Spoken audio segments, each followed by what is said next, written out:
Welcome back to Dads Against the Narrative, the show where we cut through all the noise, challenge the status quo, and talk real talk about life, family, and the world all around us. Today, I'm sitting here with my co-host Nate Feathers, and our special guest that's joining us today is Matt Beaudreau. Thank you, Matt, for being here as always. We're going to jump right into the show, and make sure you check out the show notes to find out Matt's Instagram, Apogee program that he runs. Everything is going to be in the show notes, guys. So make sure you check out the show notes and share the show. That's the only way we grow. All right, guys, jumping right into it. Matt, what was that one red pill event that turned your life around and made you empower yourself and take control of your entire family? All right, I'm going to cheat, man. I'm going to give you two because I see them in two different lanes. They end up converging, and then I'm going to let you decide where to go from there. So, 15 years old and 21 years old. The 15-year-old version. I'm the 15-year-old kid that somehow landed the 18-year-old captain of the cheerleading team as my first girlfriend. And we were at the movies, and I went and saw this movie called Braveheart. And if I couldn't get any more cliche, I'll go ahead and be cliche right there, right? And so we're sitting there, first date with a girl, and I'm watching this, and I'm so excited with her, so excited to be with her, so excited to be with her. And as I get into this movie, I'm like, I don't even care that this girl's here. Like, this is rad. And and he gives you that now, which is now again a cliche line of like every man dies, not every man really lives, right? And I sat there and listened to that as a 15-year-old, and all of a sudden I started going, oh my gosh, I'm starting to think of my own father. I'm starting to think of all of his friends. I'm starting to think of all these other grown men that I know who are just living life on autopilot and not really excited about the fact that they're living on autopilot. That was quite literally the moment for me where I went, cool, my life won't be that. There is going to be some intentionality. I am going to do something that I am proud of. I'm going to live in a way that I'm proud of. I don't know yet what that means, right? So there's this one right there. And then there's really a red pill kind of thing. At 21, there's this little thing called 9/11 that took place. I was a senior, right? I was a senior in college. Wake up, see what's going on with that whole thing. And I went, okay, that's crazy. What do I want to do with this? Well, I didn't go like a lot of guys did and go enlist. I went, where do I want to go? You know what? I don't know what I'm doing when I graduate. Maybe Secret Service is where I want to, like, let's give federal law enforcement a try so I can fight back against the bad guys. So I go through that whole process. My senior year of college, I get offered a position at the White House. All I have to do is graduate. I talk to a family friend who was a current Secret Service agent, and he goes, let me talk you out of this. Let me tell you why you don't need to do this. Let me tell you why you're going to compromise your integrity if you take on this position. The world is not exactly the way you think it is. 9/11 wasn't exactly what you thought it was. And so then that shifted the trajectory where I finally went, okay, well, if I should have been just questioning what everybody knew to be true here, where else should I be questioning what everybody knows to be true? So there's your two starting points. I don't care where you go with any of those, but I think I got double, maybe two pills. I guess I'm a pill popper. And I gotta say, no one has mentioned Braveheart, although I will say that that is like a fantastic, I mean, great line, of course. There's so many there. And then, like, of course, his speech, I always look at my sons and like my oldest, and I'm like, would you be willing to come back from this day forward, like to come back here and tell her? Like, there's something about the music and everything in that movie that just like draws the masculinity out of us, doesn't it? It just like makes you want to just I still play when I come in and do my deep work and get into flow for the day when I don't have meetings and I just set aside my deep work time. I have the lights off in my dungeon down here. Right? I know exactly what I'm getting to, and that is what I put on repeat is the Braveheart soundtrack that just plays in the background for the entirety of my work cycle. And it's been like that for years. I'm gonna have to try that. No, it's so good. That is crazy because well, when you're saying when you're telling me about the 15-year-old you and waking up to like this whole movie and just seeing another man and saying, you know what, I need to live life and not react to life. That is like, I'm thinking, damn, this is exactly my son, my kids, both my boys. And it's like, this is why we homeschool. This is why we moved to Mexico. This is why we made all these tough decisions that were really difficult. And people are like, oh, you're privileged. No, we took a lot of risks, calculated risks that paid off. Because when he's 15, I want him to be that same kid. But I think he's going to be way before 15 because he's just given the tools way earlier than I've ever thought about giving the tools to a kid. And Good then leadership. 9/11 was mine. It was 100% 9/11. Me and Dave talk about this so many times because 9/11, I was living in Cleveland. I still was by all my buddies. We were all blue collar workers. I was a bricklayer. My buddies were mechanics or laborers or whatever. And I remember we got off work. We all met at my buddy's house, and all of us were like, dude, that shit's fake as fuck. That was like the first thing all of us said. We're like, this was a setup, man. There's no way they had those passports. That was the first thing, was the passports. And the second was, we remember seeing the firemen speak out of like, hey, no, we were feeling explosions from underneath us. Underneath, yeah. And then that was removed, and that was never shown on TV again. And we're like, dude, something's not right here. And then it wasn't too long after that the Zeitgeist movie came out, probably like 3 years later, 2, 3 years later. I can't remember exactly. And my buddy's like, let's watch the Zeitgeist. And we were all like, we were right. Yeah. Yeah. And it was like, it all connected everything. So I never believed 9/11. And same thing happened with COVID.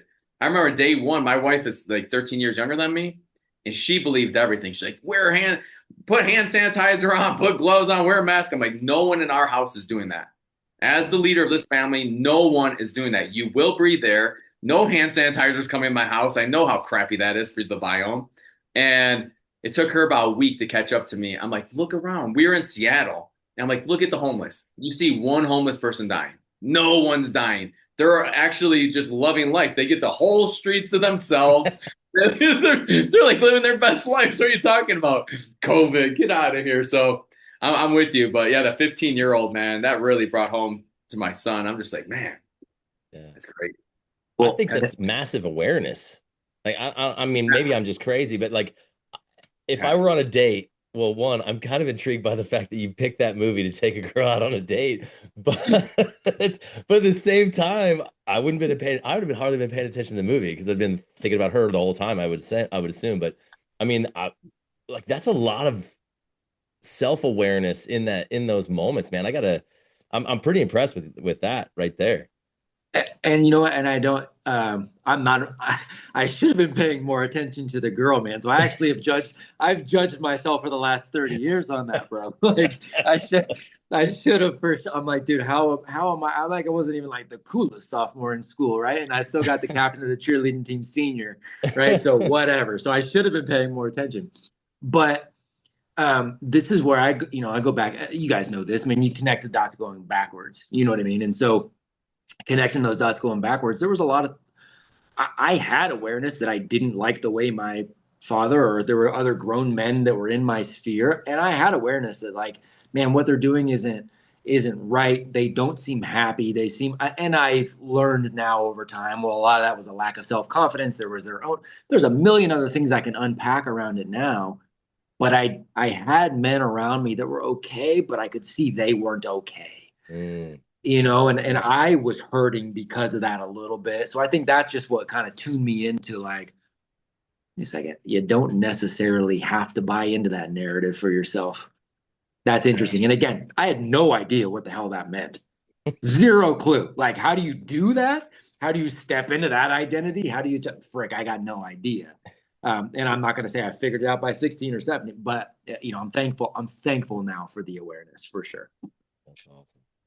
And then I think that like at 44 for me, like all of it has come full circle. And you're like, finally, I see the dots have connected. Yeah. But unlike you, when I was 15, my entire family, we owned the biggest construction company in Cleveland, Ohio. They're all drunks. So it's kind of like being in the military. Everyone's drunks. It's normal. It's part of the culture. Yeah. And same thing in my family. They're all bricklayers. They're all drunks. It's part of our culture. So I didn't see any difference. But now I've been sober coming up on 2.5 years, and my kids don't know me as a drinker.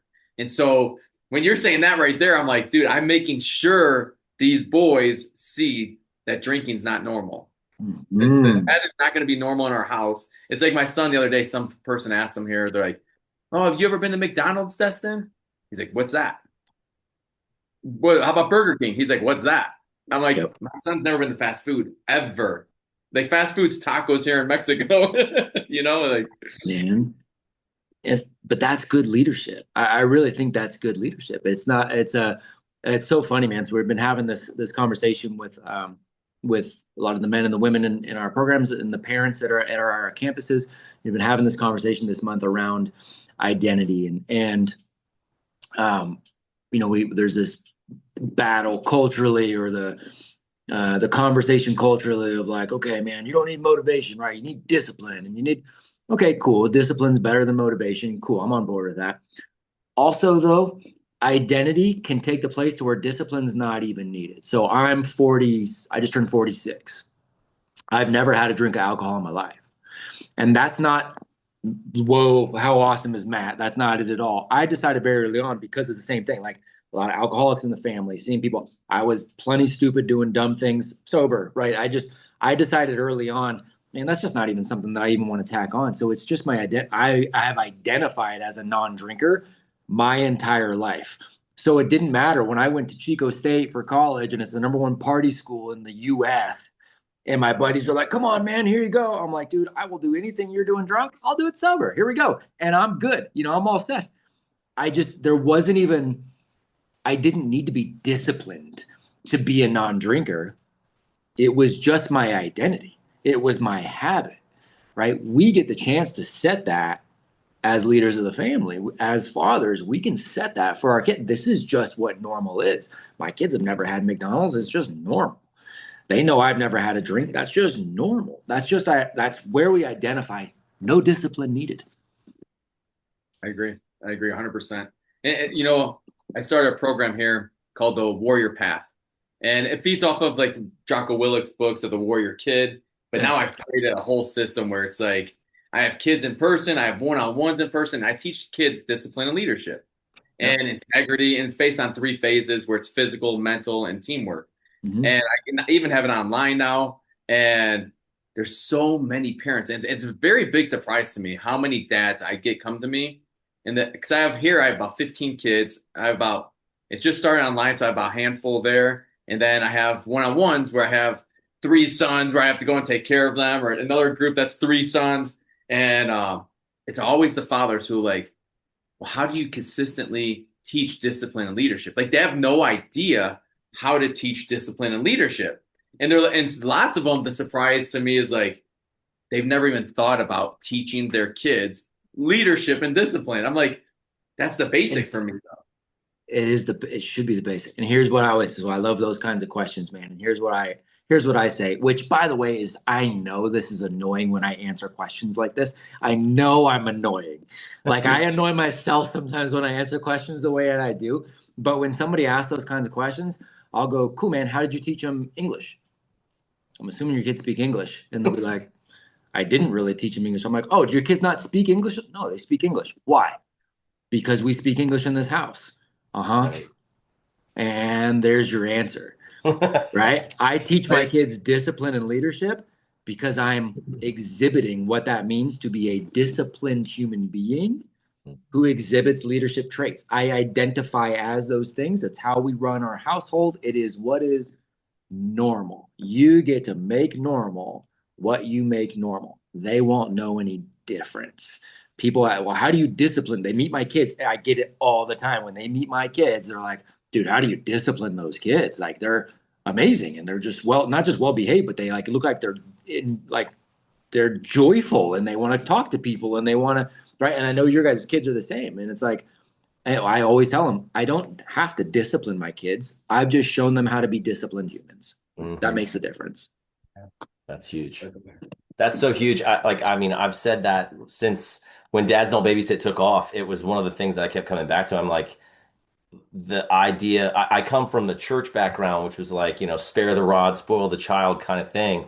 And I had a real hard time with it because I'm like, why are we talking about that? Like, basically, you have to, like, discipline in the idea of parenting is not the same as discipline in the idea of doing like any other place. Discipline in the idea of parenting is like spanking your kids is really what it comes down to. Like, and I just kept coming back to that, going, that feels really ridiculous. Why can't we teach them discipline? And the way we do, and then I'm like, that comes from being the example. They Yeah. talk like I do. They act like I do. Everything they do comes from what I do. And it's, you said it, you get to make normal what you make normal. So my kids are the same way. Like they've never been to McDonald's.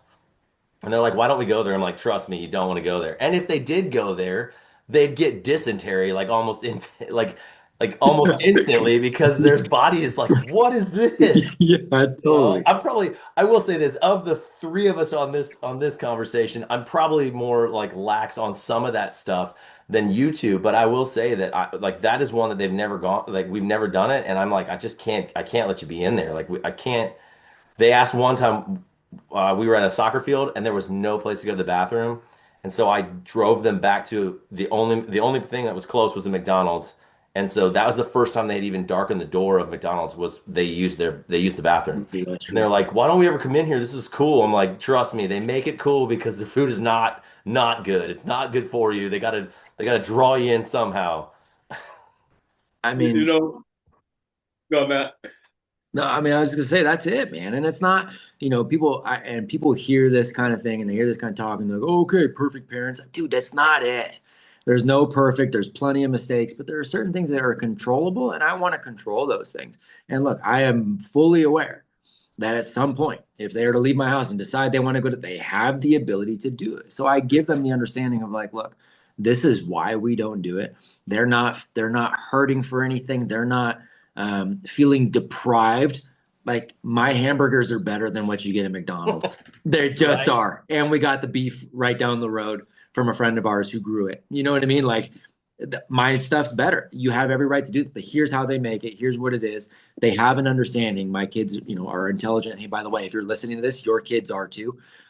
They can understand that if you're like, this is just not, this is how your body is designed. This is what is optimal.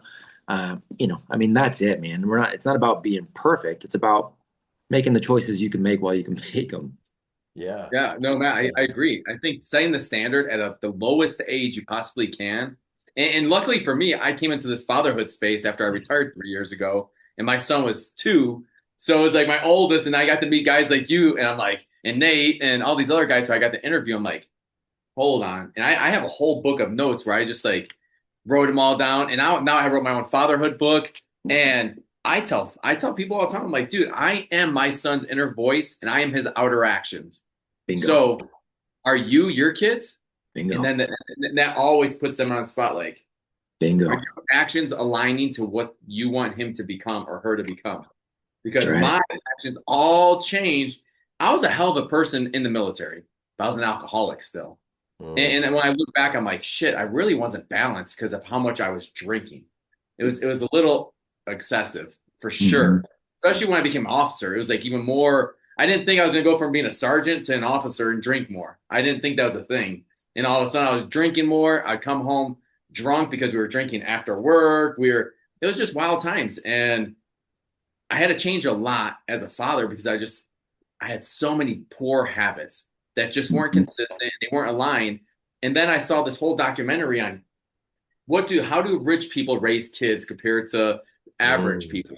And it was like rich people control everything they do. They don't get a choice in their habits. Rich people have them in all these different schools, different programs. It's like today, my son just built a cabinet, a little small little cabinet at carpentry. He's 5 years old, about to be 6. And then last week he built a table at our carpentry. People are like, he's 5 years old. I'm like, yeah, he's 5. You guys are thinking that these kids are stupid and they're so intelligent. Like you just said, all kids are smart. Are we going to allow them to stay smart? Are we going to give them the tools to succeed in the future? And then the future is so unplanned and so not going to be like it is now. So why would I prepare him for college instead of habits? And so that's a big part where I'm at right now. And a couple of weeks ago, we had Brett Pike on from Classical Learner. I always talk about you two. You guys are like my parallels. I'm like, go to I love Apogee Brett, Classical man. Yeah. Learner. Yeah, I love Brett. Brett's a good dude, man. Yeah, he's a good guy. We got to chat Him not and I too were long ago. you're talking that same thing is like just setting habits for kids. How many parents aren't doing it because of their schedule? They allow their schedule to run their habits. And it's like, how do we change that? I don't know. Unless you slow down. I don't know. I'm a busy man and I feel like I'm slowed down and still we do so much in this house. And I just don't I feel like laziness maybe. I don't know. Yeah, it's an intentionality issue. It's an intentionality issue is really what it is. And it's like building anything else. You guys have built, businesses, you built, you guys are both in good shape. You built a foundation for fitness. You built, and we can get into like, well, okay, yeah, cool. It'd be nice if I had gotten in shape as a teenager and then I could maintain it. Right? Okay, cool, man. You can find all the freaking excuses in the world. At some point, you got to be intentional about building a foundation. If you want something that lasts, you build a solid foundation for it, right? And the deeper that foundation, the bigger the building. You get a foundation for a 10-story building looks very different than the foundation for a 100-story building. You'll see the 10-story building being built like itself before you even see that there's anything being built where the 100-story foundation is because it's still so far underground, right? But if you can take the time to build it, what goes on top of that can grow so much more. So fitness is like that too. I don't spend a crazy amount of time right now in the gym or working out, but I'm still at single digit body fat at 46. And I think that's cool. More importantly to me, I don't get sick ever. I'll take that all day long. And it's because I've built this foundation of health, not just fitness, like health, Mhm. right? Same thing from the parenting side. We are so intentional with those first few years, 3 to 5 years with our kids to build that foundation that right now people are like, okay, well, how old are your kids? I'm like, well, my girls are 15 and 13. My son's 10. And they're like, oh, dude, two teenage girls. Oh my gosh. And I'm like, dude, you know how easy they are? They're so easy and they're so rad and they're so much fun. And they're just kill because that foundation is so deep. Now we're reaping the benefits of it. And people, oh, I screwed it up. So now my kid's 13. Cool. Start now. Rework the fund. Yeah, you might have some things to undo. You might have some things to undo for yourself. You might have some things, but it just starts now with doing what you said earlier, like something along the lines of this. But this is how I always frame it. Like your kids will do what you do before they do what you say. Yep. Start now. Yeah, that's awesome. That's awesome. We've noticed too, like one of the things we noted, and it's interesting. I love this because I know you're. We were talking about this before we started hitting record, but like you live on a farm, Jack. You live out of the country. Like we live. I live in a neighborhood, and at the same time, we do a lot of what I think are now U.S. traditional things. But I will say that living where we live and doing life differently, we find that it's like we rub against a lot of things that we're like, man, this is frustrating. Like even just I feel like the number one thing we do is I'm like, we have 6 kids, so it's not like it's small meals. We're not when we cook, we're cooking a lot. Yeah. And then we're cleaning up. And about the time we're done cleaning up, we're probably going to be cooking again. And so it's like one of those things where I'm like, and right about the time you're done with lunch, you turn around, you're like, well, I guess we're cooking dinner. So it's one of those things where I find more and more that because we don't want to do where we're talking about like eating out, dining out in different places or whatever, because of that, we find that we cook a lot and we're cleaning up a lot. And then it's like, all right, bringing our kids into, okay, these aren't chores. In my opinion, they're not chores. They're just life. Like this, you're part of this family, you're part of here, like you clean up after yourself because you're human. Like guess what happens if we like at 5 years old, if you're not learning how to do that, at 20 years old, you're annoying the shit out of somebody because you don't know how to clean up after. So it's stuff like that that I feel like we're even just different small ways that we're choosing to live differently and feeling that rub against normal society where it's like everyone else seems to be living life and in the normal way, and then you're just like how do you do life like that? We're over here trying to just even be healthy and stay healthy and slow things down like you're saying, Jack, and all we find is that I'm like I don't want to go do all those things. We put our kids in soccer, like club soccer. I am the worst club soccer parent ever. I complain the whole time. I'm like, this is a waste. I'm like, this takes up so much of our time. Why are we doing this? Our kids, we're traveling all over the place. But you get to these tournaments and it's, Chevy Tahoe next to Suburban, next to whatever the Cadillac one is. It's all the same style vehicle. They get out their Wonderfold wagons and they stuff all their stuff in it. And I'm like, you do this every week, every weekend with all of your kids. You do this with all kids or all and stuff. It's like, yeah, we got, well, this guy's in soccer and this guy's in karate and this guy's in, it's the same kid. He's in soccer, karate, and baseball. I'm like, why are we running their lives so insanely? No one's sitting around a table anymore to actually spend time together and be together. And I feel that like massive, like frustration of rubbing against society like that. It's crazy.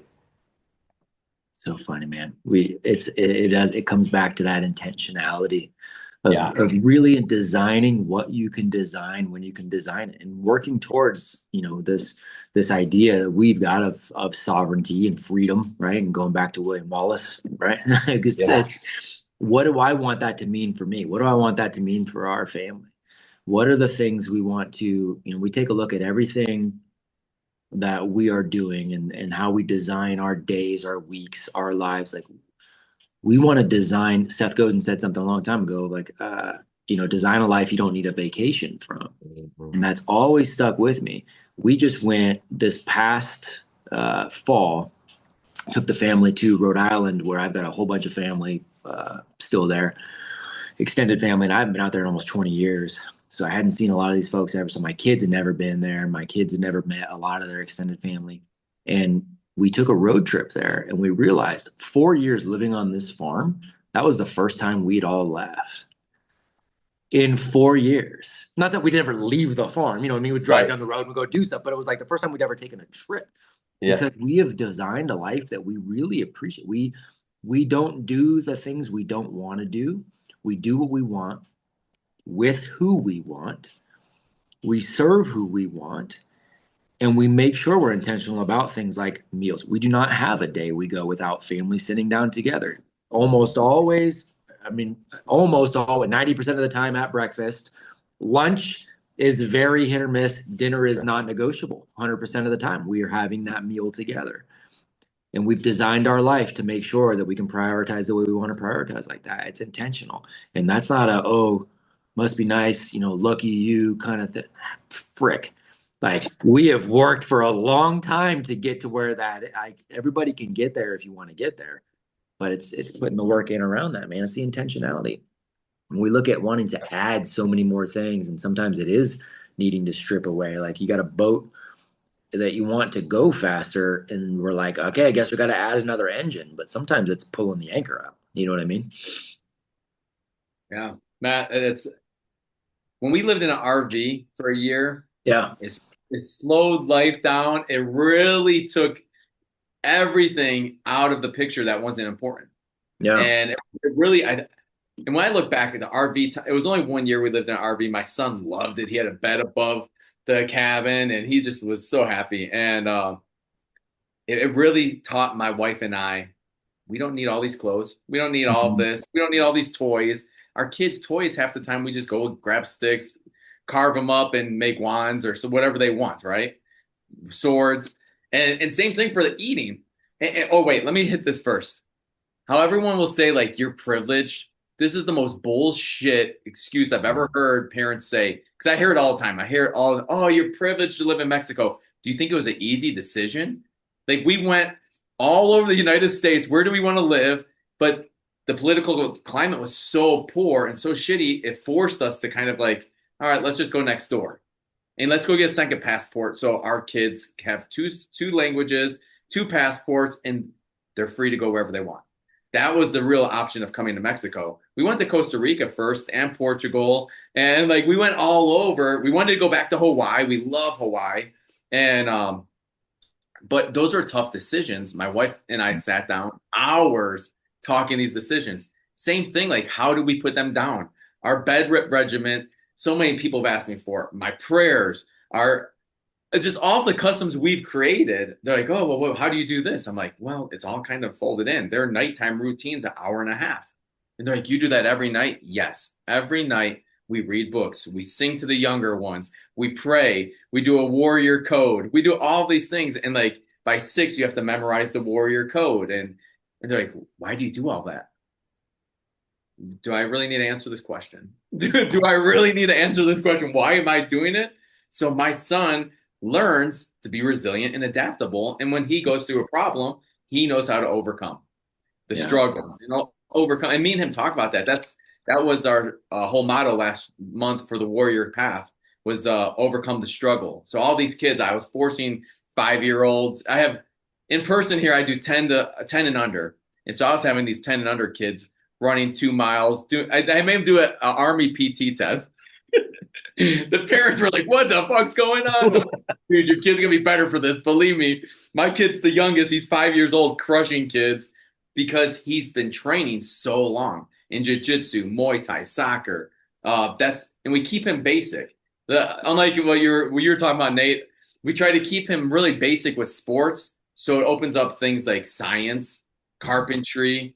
If he wants to do music or any type of music instrument, that's open. He's done it before. So I think a lot of times parents just don't sit down and have conversations of like planning, regular planning, just talk through your day from beginning to end. Because for us, eating's totally different.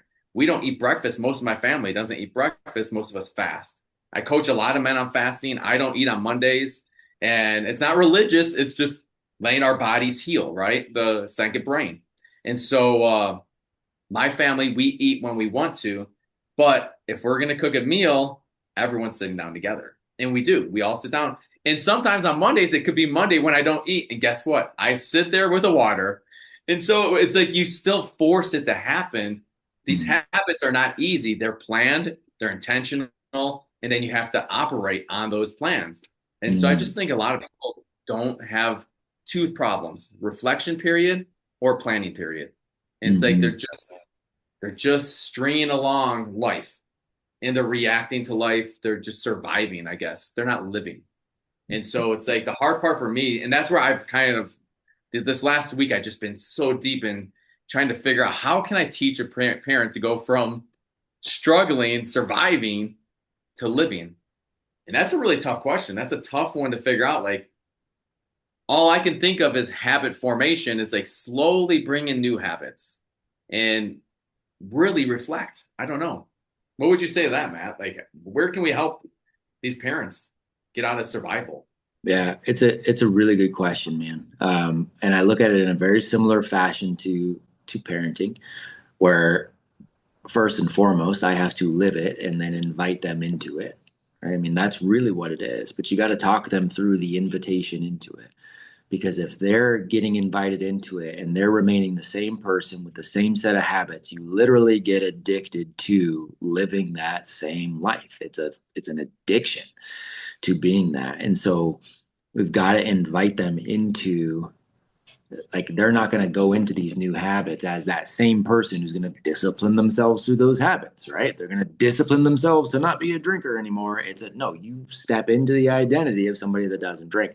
So that's at least what we do. I'm not saying I've got all the answers by any stretch of the imagination, but that's quite literally what we do is we go, okay, man, women, let's map out what is this person look like, this ideal version. Plato had the concept of forms is what he called it, but it's really stepping into a set of ideals, the ideal version of you. And by the way, there's multiple ideal versions. The ideal version of me as a father is not the same as the ideal version of me as a husband. A lot of the traits are the same, but there's obviously something different, right? I very much love and respect you guys. I think you guys are phenomenal humans. I'll talk to you guys all day, any day. I'd break bread with you guys all day, any day. And I'm sorry, our relationship is not going to be the same as it is with my wife. Like, it's just not. You guys are good looking guys, right? Like, you're good looking guys, but I'm not interested. So I'm just putting that out there for you, right? So it's still me. Who you're talking to is still me, but it's not the same me that Heather's going to get Right. ever, right? So we all do this anyways. We have multiple fields of play. So what we do with our men and women is go, okay, on this field of play as the spouse, as the parent, as the person at the gym, as the person at work, whatever that is, your fields of play, what does the ideal version of you look like? How do we design that? And then how do we start teaching you to step into that? So you're not even bringing all this baggage you already have, right? That to me is a skill set. What Dispenza calls it, right? Breaking the habit of being yourself, right? And that's really what it is. And that's not sociopathy. It's not a mental illness. That's actually what I consider a very high level of mental health, to be able to go, okay, here's the ideal version of who I need to be for this particular scenario right now, for these particular people, so I can show up and serve and not be tied down by a bunch of emotional BS or old baggage or whatever. It's just a thing. Again, it's an addiction. People are afraid to leave that version of themselves ever. So it's hard, man. Yeah. Yeah. I like that. That kind of comes back to that whole the devil you know is better than the devil you don't. That's kind of where that people live is that, well, That's I'm afraid of that. I heard this story about a guy. I think it was like and it may not even be real. It was just like a prison setup where the guy was like, well, you can go back to jail or back to the cell, or you can go out that door. And one of the guys was like, well, what's out that door? And he's like, the, worst horrors you could ever imagine. So he chooses not to. And then the guy standing next there, like the additional guard was like, "That's the door out." He's like, "Yeah, I know." He could have just left and been free, but instead he chose to not because he didn't know what it was. He didn't have the unknown. He went back to right, his cell and closed himself into his prison cell. And it's like man. you, Known slavery versus unknown freedom. right, Right. And right, we want the known slavery because it's familiar and because right, we do such a great job of convincing ourselves that what is familiar is true. And right, those aren't necessarily aligned. yeah, Right. And so that's the whole Plato's allegory of the cave, like leans, heavily into this kind of concept. Yodorovsky's got this quote where he says, birds born in a cage think flying is an illness. Right, because they're like, what are those birds doing? Like, this is right, where you're safe, right? You're safe right here in this little thing, but you're not doing what you're meant to do, right? We can take any number of places, but it's true. exactly that, man. And so Yeah, we yeah, don't want to let go of what we know, even though we know it doesn't serve us or other people. That's such a dangerous trap to get into. And it's just a desired skill set away from getting out. So that's it. It's showing them that, it's inviting them into that. I uh, you know, I don't know what I don't know, and I'm only 20 years into this education thing. But I don't. You're hard pressed to be able to force anybody into those kinds of transformations. yeah, yeah. My 21-year-old and I were talking just the other day about somebody he knows, and he said, he just thinks he knows everything and that he's right all the time. And I stopped and I was like, listen, I know that this person an important person in your life. I said, however, don't follow that. I don't know everything, Mm. and neither does he. And the problem is when him thinking that means that he will not allow himself to hear information that is dissonant to what he's. Mm. I'm like, and I said, I'm not worried about him. Like he doesn't really like that. I'm like, I want you to know that you don't know everything. And as a result of that, you should at least be open to the idea and the fact that what you think you know Mm. isn't the truth or may not be the full truth so that you can at least be malleable enough and not in a sense where someone can manipulate you and change you, but that you're willing to entertain conversations and thoughts that are opposite of your own and find out where the weaknesses are in your own understanding or realize you're totally wrong and that you should go a different direction because there's nothing wrong with that. Totally, totally. Nate, it's so funny because I'm not sure, Matt, if you have young kids too. No, you said a 10-year-old son or something. So the 5-year-old, it's funny, 5-year-olds are crazy. And six, I mean, my son's on like a U, he's the only 5-year-old on U7, so he's always by 7 and 8-year-olds. I mean, my son thinks at like an 8-year-old pace. Homeschool kids are just different. People are like, when did you start teaching him? Like 4. I'm like, elimination communication the day he was born. I don't know. Like we started teaching him right away. Like we saw a kid at jiu-jitsu last night. He's 4 and he wears diapers. And my 18-month-old is pretty much naked most of the day. And he goes to the bathroom to his little potty, Yep. poops, pees. The only problem he has is that he doesn't know how to like if he has a pull up on to remove the pull up and go pee. That's his hard Yeah. part right now. Yeah. But he did elimination and communication just like my oldest. So my oldest was out of diapers by 2 years old, and this kid's on the same page to be like out by 2 years old. So again, it just always comes down to these habits. But I was thinking of these like when you're speaking, Nate, like 5-year-olds always are just like telling each other the craziest shit ever. And and my son, my son, like we don't lie to my kid at all. So he's never thought Santa's real, even though we play the game with Santa and he loves it. But he'll tell his friends straight up, like, Santa's not real. I'm like, dude, can you not just tell all the kids that? Like, let's calm it down a little, dude. Let's not ruin their life, all right? And and Yeah. so there Santa's was not one day, real, and your mom's having an affair. And, Yeah, right. The kids know all the gossip. So the one day, like kids are like telling each other all these things. And he's like, Dad, they know everything. And I just had to look at him. I'm like, Destin, do you know more than me? No, Dad. And do I know everything? No, Dad. Exactly. No one knows everything. And remember that when anyone tells you that, and this was at 4, I told him that. This kid remembered this the other day. He told another friend, he's like, no one knows everything. Of course, he had to say it like a smart ass, right? But at least he was right. I'm like, dude, teach the kids as young as you can all of these lessons, even if they're not grasping them. I really feel like at him turning 6 soon here, it's just wow. Am I seeing all like the hard work like you're talking about, Matt? It's like all that hard work that we've put in intentionally for these last 5 years. It's finally like just clicking. And Nate, like Destin just does some phenomenal shit. Like, I mean, he's been doing multiplication since he was 3 years old. So the other day, like his Spanish teacher's like, "Oh, can he do this little math?" And it was like addition to 10 years to 10. And I'm like, my son does multiplication to 100. So yeah, he can absolutely do that. And then she kept giving him harder and harder problems until he had like the hardest problem that 12-year-olds are working on. I'm like, that might be too hard now. Okay, let's reel it back. He's not going to know that. But I just really think if you start early and you keep pushing and don't let anyone derail you, because that's a hard thing, man. So many people come at my wife and I all the time for our unconventional lifestyle, our unconventional parenting style, especially our parenting style. I think more than anything, people don't like that we are homeschoolers, that we're world schoolers, like we really put it together, but also we work together. We work really hard. We plan a lot. Every single night's not a TV night. It's rare. TV opens up on the weekends in this house. It is closed on the weekdays, and you have to earn it by being outside. So if someone gets TV for an hour, you have to be outside for an hour to even get another chance at TV. So there's rules to every single system in our house. We don't buy toys. My son has to buy his own toys. He has to earn his own money. We don't believe in chores. So it's like you said, Nate, it's not a chore to clean up your dish or take it to the sink. It's mandatory that you're going to do that because that's how we help each other as a family. That's how we evolve as a family too. We all continuously help each other. And so we did the exact same thing. I'm not sure where I stole that from. I'm sure that's from someone else.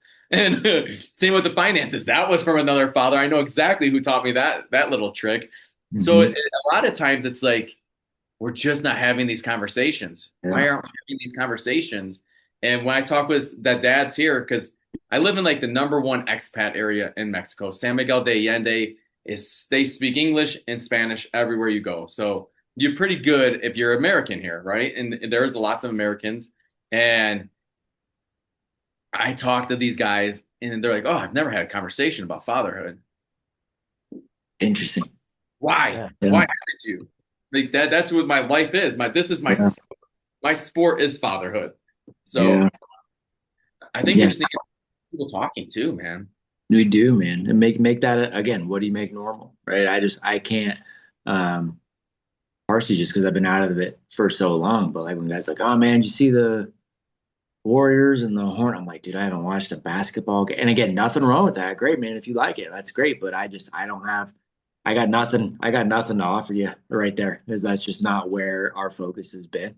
And that's okay. But yeah, I know I'm right there with you, and it's good to steal stuff from other, like pay attention and steal stuff from other folks and give it a shot because you don't know everything. And I don't know everything as a dad. I don't know everything so I want to listen. I want to pay attention. And if I hear something that makes sense, cool, man, I'll go to my family and be like, "Hey, this is interesting. I know we've been kind of operating this way.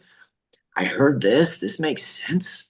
Is that something we all need to, kind of figure out and adopt?" My kids are old enough to where I can have that conversation and get some feedback. But if they're, yours are young, taking it and going, "Okay, I heard this. This is interesting. Like, I think let's try this as a family and like, let's see, and you actually get to bring back that sense of curiosity and that sense of wonder, around the world when you're so damn cocksure about everything, like, that sucks. And you probably annoy everybody else too, but that just sucks.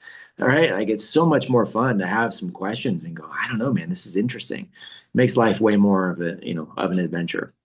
And you probably did steal some of that stuff. Your son running around naked all the time. I think you stole that from Nate, from what I understand. Right? I'm pretty sure. I'm pretty sure that's the way he's. Pretty sure that's the way he's rolling out there with the lights and everything, man. So, which is cool. Like, go get it. You know what I mean? Yeah. Yeah, well, you're constantly following around like, hey, like, look, can we just please pee on the hardwood? That's what I need pee to be there, not on the carpet. It's a lot less cleanup when it's on the hardwood. That's right. Let dad lead by example on this. I That's got you. right. I got you. That's Uh, so awesome. Nate, you know how hard it is to keep. I mean, to keep these kids with clothes. I mean, my 5-year-old. It's hard to keep these kids if they grow up this way, like where they get to go to the bathroom because we keep them with no diaper Yeah. or pull up.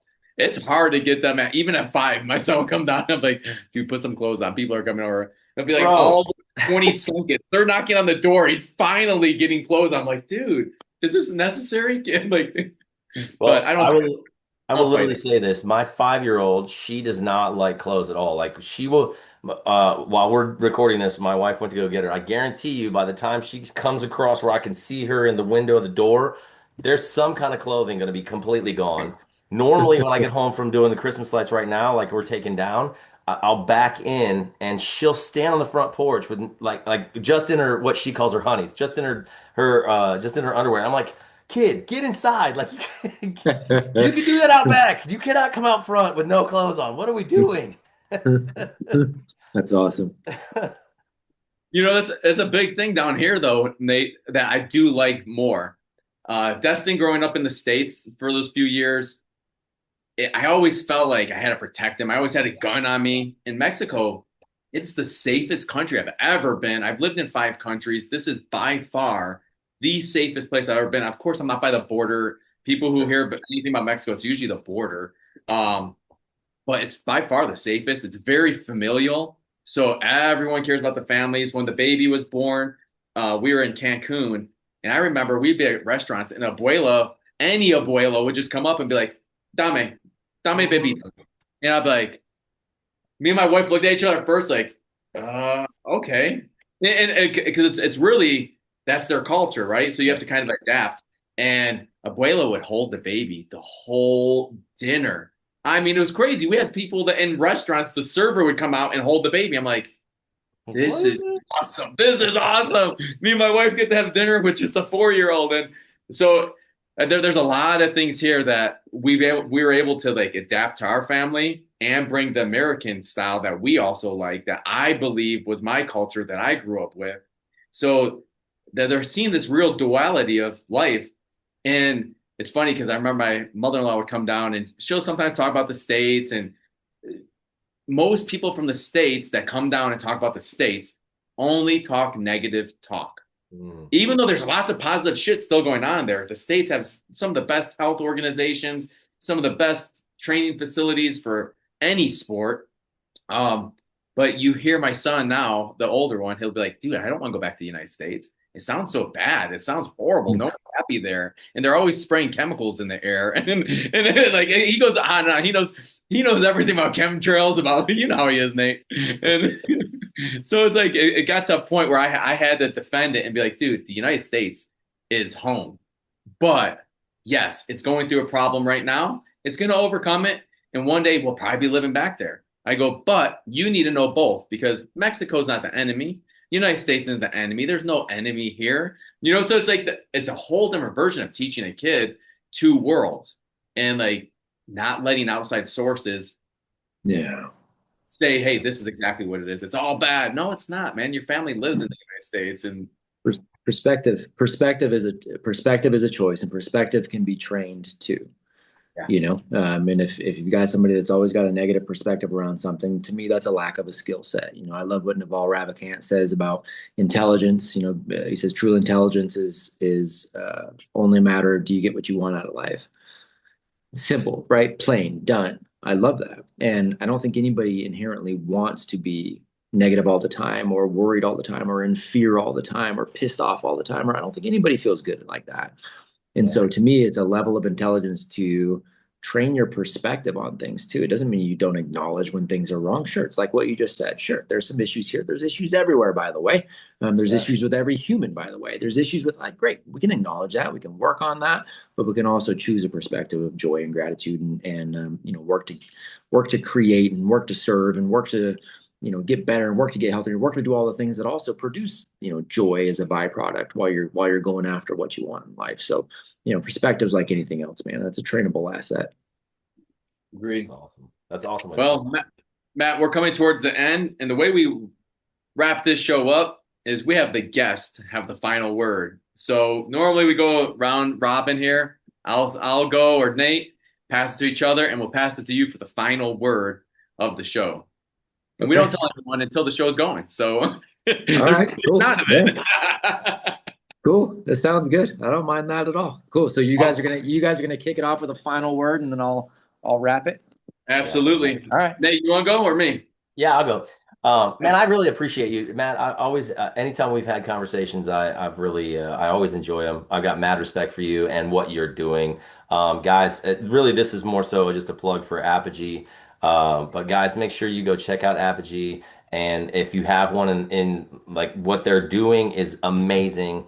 And so it's one of those things where if you've got one in the area, check into it. If you don't, connect with Matt and you can become a part of that. I actually saw where, Matt, you started really working with parents to like train them up. And I know it comes from this whole concept we're talking about, that make normal what you can make normal. And I love that, because now it's training parents in order to train kids. And I think that's fantastic. And so I'm hyped to I'm just glad to know you and just even be connected to you in this way, to know the great, amazing things you're doing. So one, I would just want to say thank you. One, for coming on the show, but just for choosing the life you've chosen to be the example that you are. So, man, I'm really grateful for this time. Anytime we get to talk, always. Thank you, brother. Thank you, man. Thank you for that. No, it means the world, man. Very much goes both ways. So, no, thank you for that. It means a lot. Yeah, absolutely, Matt. Thanks for being here. And I just want to remind everyone, my favorite quote of this show: known slavery over unknown freedom. Guys, I love that line. You're always full of just knowledge. Every time I've talked to you, I walk away with some kind of little knowledge bomb that I'm like, yeah, how am I going to bring this into my life? And man, just thank you for being who you are and just setting the standard for many fathers out there, not just your family, but for many fathers. We do look to you and say, hey, man, what's Matt doing over there? And then, of course, creating Apogee. Go look at apogeeprograms.com, guys. Go to Matt's Instagram, Matt Beaudreau, and you'll see what they're doing. It's unbelievable. Man, just thank you for being here, showing up, and giving us a class like you always do, man. Appreciate you. Man. Grateful for that, and humbled by both of you guys on that, man. And it's a joy to get to do what we get to do, and it's because, again, I said earlier, I get to do what I want to do for who I want to do it for, and I get to do it with who I want to do it with. And having guys like you that I get to sit down and have conversations with on a daily basis. Like, it's hard not to lead a great life when you get to have, friends that you get to pour into like this and have conversations with. So I appreciate that more than from both of you guys, man. So much love and respect for both of you. For anybody listening, that is a testament to, I think it was like Roan and Cubby, both, the 5 people you spend the most time with and all that, man. You are the product of who you spend time with, but also who you talk to, also who you listen to, also what you pay attention to, also it's all of those things, man. And so be intentional about what that is. And hey, by the way, that also means it's true for your kids too. And that's what parenting is setting that environment up so that they have those inputs, that you want. That's not sheltering, man. That's parenting. So right there with you guys, honored to be alongside you guys, man. So grateful for you both. Thank you for this. Thank you for the opportunity to be able to jump in and connect too, man. Even if this wasn't a podcast, just getting to sit down and just chat, man, and hang out with you guys, it's a good day. So thank you both. Awesome. Thank you, guys. And we almost chatted, guys, just so you know, prior to the recording, we started kicking off and we just went right into talking, and we're like, hey, what's up? What's up, guys? Oh, it is hard to hit record and just be like, all right, let's get after it. So thank you, everyone. Share the show. It's the only way we grow. Let's go. Right.